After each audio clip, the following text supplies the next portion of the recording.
आज हम लोग पहलगाम में जो हमारे निहत्थे हिंदुओं पर हमला हुआ है उसके आक्रोश में हम लोग यहाँ पर अपने धन्वंतरी उद्यान में इकट्ठा हुए हैं और हम लोग यहाँ से न सिर्फ पुरजोर खंडन करते हैं ऐसी घटना का और मन में इतना आक्रोश है कि अगर हमें हथियार दिया जाए, मैं तो कहता हूँ मोदी से आग्रह करता हूँ कि अभी हमारे खून में इतना उबाल है कि हमें हथियार दिया जाए, हम बॉर्डर पर चल करके उन पापियों को हम लोग खुद निपटाएंगे और सेना का साथ देंगे और इन अनिवार्य सैनिक शिक्षा हमारे देश में लागू किया जाए और जो अपने देश में गद्दार आज उल्टी सीधी भाषा कर रहे हैं उनको भी खदेड़ के बाहर किया जाए और साथ में हम उस बंटवारे को खारिज करते हैं जो 1947 में की गई थी।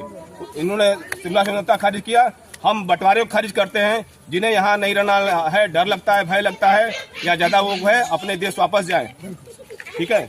और ऐसी घटना दोबारा न हो, ऐसा सबक हमारी सेना और हमारी सरकार कड़े डिसीजन लेने में बिल्कुल नहीं हिचके।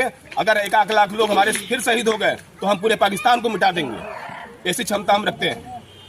दोबारा ऐसी घटना करने की जरूरत न करे पाकिस्तान। ठीक, धन्यवाद। और अभी इसी कॉलोनी में SL12 मेरा फ्लैट नंबर है। भैया ने एक बात तो अच्छी बोली और यूँ बोली ना कि हम हथियार दीजिए, हम बॉर्डर पे जाएंगे। तो जब कारगिल युद्ध हुआ था 1999 में, मुझे आज भी याद है भैया, अटल बिहारी वाजपेयी की सरकार थी उस समय। बनारस से, जौनपुर से, मिर्जापुर से जितने भी हमारे पूर्वांचल के जो युवा हैं उन्होंने कहा कि मुझे हथियार दीजिए। और जो एंटी में थे उस समय भी एंटी में थे, उन्होंने कहा कि साली बेरोजगार हैं, इनको नौकरी चाहिए। नहीं, नौकरी नहीं चाहिए, हमें अपना देश सुरक्षित करना।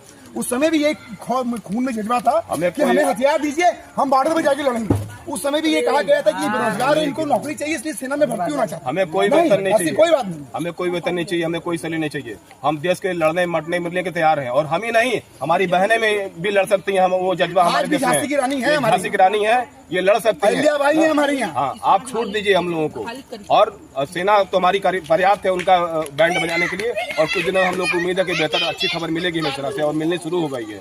लेकिन फिर भी अगर देश के लिए अगर एक कतरा भी इस खून में बचा रहेगा तो हम देश के लिए कुर्बान कर देंगे। सर एक सेकंड, ये चूक कहाँ से हुई है? ये चूक कहाँ से हुई है? मुझे फोन किया, ये जो आज जो है हम मैं इनका धन्यवाद देना चाहता हूँ। हम किसी चूक की बात नहीं करते हैं, ये सब गद्दार लोगों की भाषा है। नहीं, आप की बात नहीं। आप एक बात बताइए, ये चूकिया सुनिए, सिक्योरिटी चोरों के लिए कोई ताला नहीं बना देश में। बिल्कुल, अमेरिका में भरपूर सिक्योरिटी थी, उसके बाद भी ट्यून टावर पे हमला हुआ।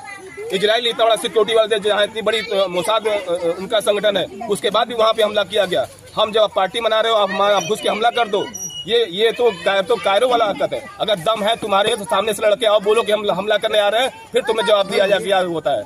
छिप के वार करना ये तो कायरो का काम होता है। हम लोग कायरो का हमारा देश कभी नहीं किया है, न करेगा। बोल के आएंगे और मारेंगे, तुमको घुस के मारेंगे। इसी तरह